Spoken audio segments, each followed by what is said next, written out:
Pak Asep Stendi, terima kasih dari pagi udah datang ke meja helpdesk. Kebetulan saya AR-nya, AR kewilayahan, kebetulan pegang Kecamatan Gunung Puyuh. Eh, Bapak datang tentunya mewakili istrinya yang dapat email blast ya beserta anaknya nih. Anaknya kebetulan notaris. Jadi tadinya tujuan beliau mewakili istrinya untuk ikut PPS, tapi cukup alot dari pagi perdebatannya tentang PPS aja sampai kekeh bahwasanya asetnya ini udah pernah dipajakin, kenapa harus bayar pajak lagi.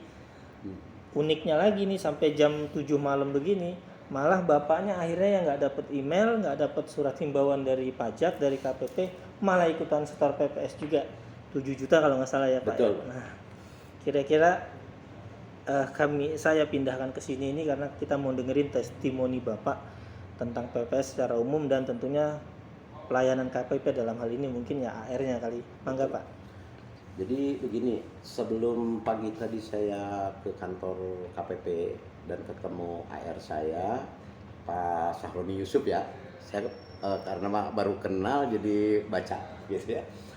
Saya dengan keluarga ini nggak begitu memahami yang namanya PPS, baik itu manfaat, baik itu yang ada itu sesuatu yang kelihatan kita itu seolah-olah jadi tertekan gitu loh Pak. Karena harus bayar lagi. Nah, harus bayar itu kan intinya harus bayar.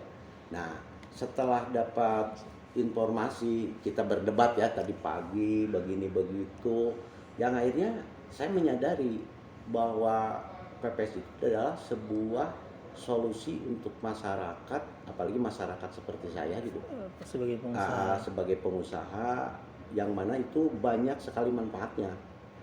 Makanya sampai maghrib, sampai jam 7 ya, kita baru menyadari.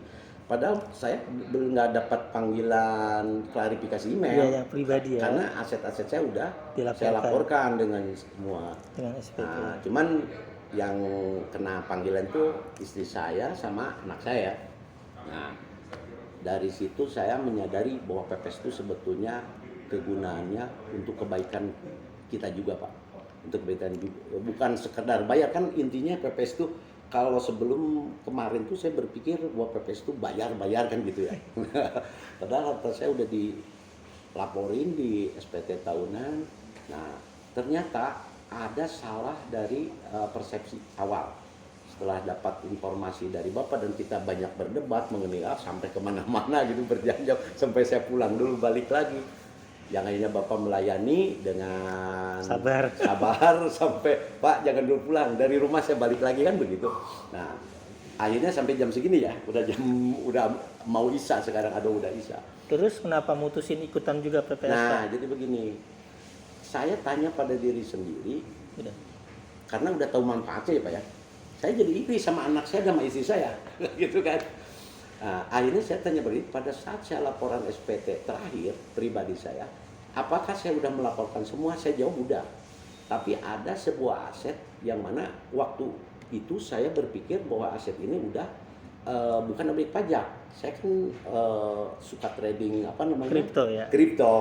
Karena kripto itu kan udah dikasih pajak PPN beli apa jual. Saya pikir udah jadi nggak usah dilaporin lagi sebagai sebuah aset. Tapi informasi dari Bapak kan berkata lain. Intinya kalau si kripto itu dijual, itu kan menjadikan sebuah ini takutnya jadi anomali juga. Kenapa enggak kita amanin dari sekarang?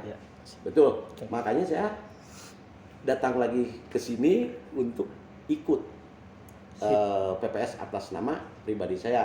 Jadi aset yang belum saya laporin adalah aset kripto. Pak, ini kan PPS besok berakhir nih.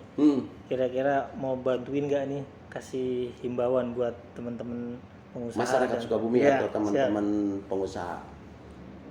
Jadi hari ini saya baru menyadari manfaatnya PPS-nya. Percayalah, mending ikut itu untuk kebaikan pribadi kita.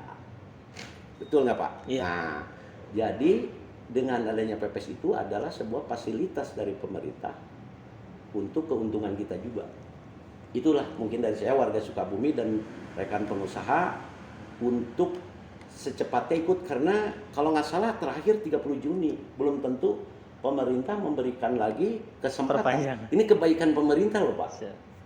Sekarang saya menyadari kebaikan pemerintah bukan sebuah, karena asalnya kan saya tertekan harus bayar loh pada artinya. Nah sekarang saya menyadari bahkan yang dianggap bukan objek pajak aja saya laporin, seperti aset kripto. Saya kan awam pajak Pak, karena udah merasa si aset itu kena pajak dan itu dinyatakan tidak bukan objek pajak kan. Saya makanya waktu itu nggak melaporkan. Sekarang saya mau melaporkan, memaksakan diri, minta Pak Pak Sahroni Yusuf untuk jangan pulang tadi. Ada WA-nya tuh. Saya untuk mendaftarkan diri sebagai peserta PPE. Ya, Jadi begitu. Untuk warga Sukabumi cepetan, karena ini 30 Juni bentar lagi nanti Besok. bisa. Percayalah. Saya justru paling kritis awalnya untuk melawan. Sekarang menyadari, dan itu ya istilahnya untuk kebaikan dan keuntungan kita juga masyarakat. Oke. Cukup. Makasih banyak Pak. Cukup. Ya.